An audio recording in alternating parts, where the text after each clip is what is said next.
বিসমিল্লাহির রহমানির রহিম।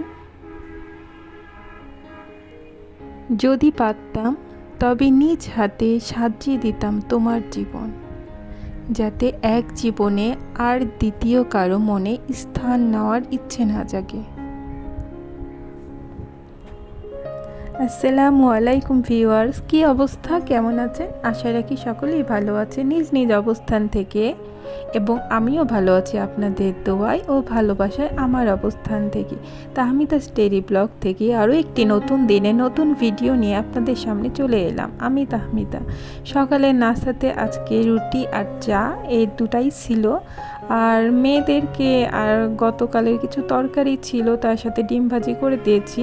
কিন্তু আমার কিন্তু এভাবে মাঝে মধ্যে মচমচা রুটি দিয়ে চা খেতে কিন্তু খুব মজা লাগে।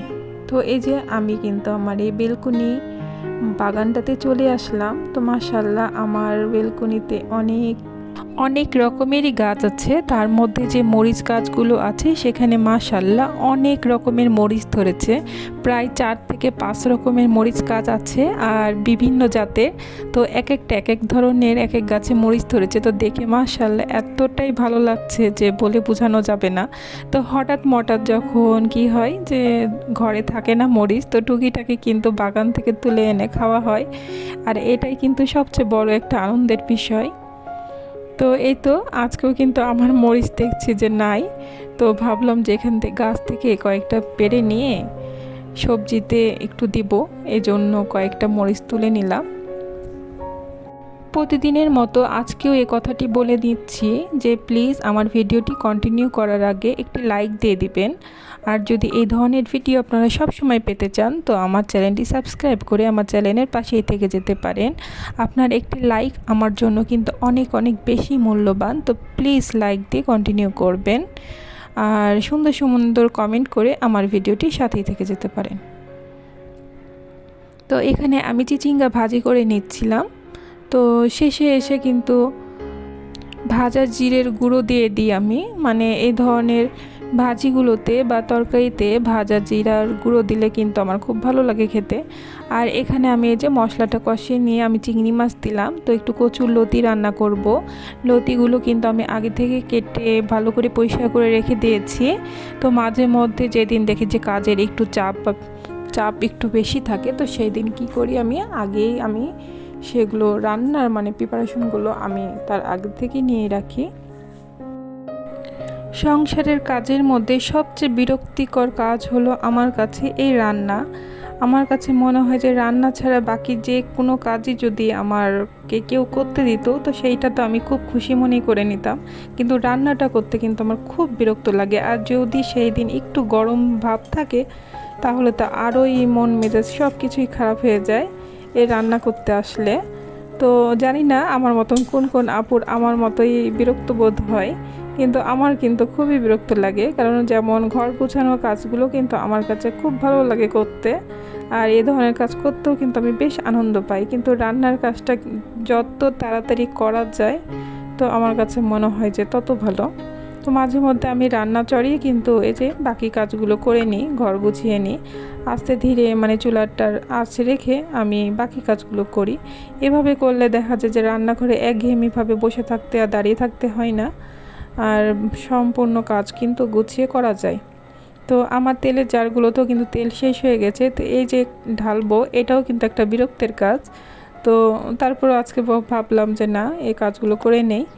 তো রান্নাঘরে কিন্তু রান্না ছাড়াও আবার অনেক কিছু কাজ থাকে যেগুলো গুছিয়ে করতে হয়, আর সব রান্না করতে যাওয়ার সময় যদি সেই সব কাজগুলো কমপ্লিট না থাকে তাহলে কিন্তু রান্না করতে আরও বেশি সময় লেগে যায়। তো আজকে আমি কিন্তু আমার বড় মেয়ের একটু পেন্টিংয়ের একটু ভাগ আমি এই ভিডিওতে অ্যাড করেছি। তা আমার বড় মেয়ে মাশাআল্লাহ অনেক সুন্দর পেন্টিং জানে।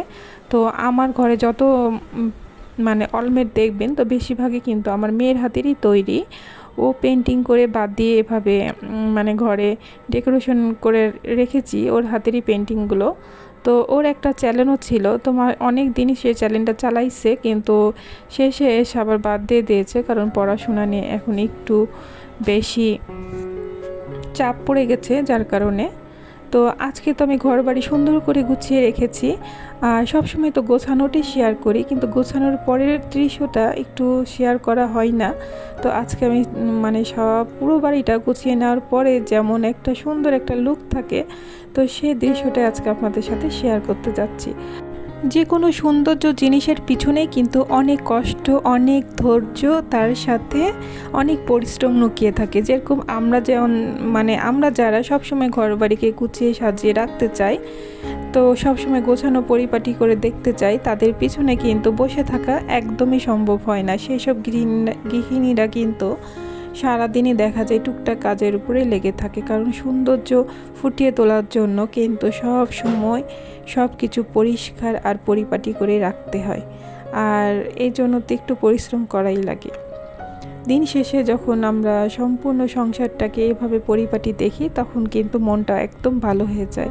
আর আজকে মাশাআল্লাহ অনেক সুন্দর বাতাস ছিল, অনেক ফুরফুরে বাতাস। তো রৌদ্র যেমন ছিল ঝলমলে, তার সাথে কিন্তু বাতাসও মাশাআল্লাহ অনেক ছিল, যার কারণে গরমটা বেশি মনে হচ্ছে না আর কি। তো এই যে এই পেন্টিংগুলো কিন্তু আমারই বড় মেয়ের হাতেরই তৈরি। তো একটু দেখিয়ে দিচ্ছি আমি পুরো বাড়িটা আপনাদের সাথে, জানি না কেমন লাগবে। তো আমার মধ্যবিত্ত পরিবারে যেমনটা আছে তেমনটাই আপনাদের সাথে শেয়ার করলাম। এভাবে সব সময় কিন্তু আমার থাকে, স্পেশাল কোনো কিছুই ভিডিও করার উদ্দেশ্যে কিন্তু আমি অ্যাড করিনি। এভাবেই সবসময় আমার রুমগুলোকে আপনারা সাজানো গোছানো দেখবেন। তো জানি না কেমন লাগছে আপনাদের কাছে, অনেক হিবিজিবিও লাগতে পারে, আসলে সবার পছন্দ তো এক না, কিন্তু আমার কাছে তো মাশাআল্লাহ সব সময়ের জন্যই ভালো লাগে। তো আমার কিন্তু 2টা বেডরুম, তার সাথে একটা লিভিং রুম আর একটা ডাইনিং আছে। তো এই যে পুরো বাসাটা গোছাতে কিন্তু আমার 1 ঘন্টা সময় লাগে, কিন্তু আমি এই কাজটা করি রান্নার ফাঁকে ফাঁকে। তো এইভাবে সাজানো গোছানো কাজ করলে কি হয়, সব সময় কিন্তু সংসারটা সাজিয়ে গুছিয়ে থাকে। তো আমি কিন্তু একদম ভিডিও শেষ প্রান্তে চলে এসেছি। সকলে ভালো থাকবেন, সুস্থ থাকবেন, আমাদের জন্য দোয়া রাখবেন। আসসালামু আলাইকুম, আল্লাহ হাফিজ।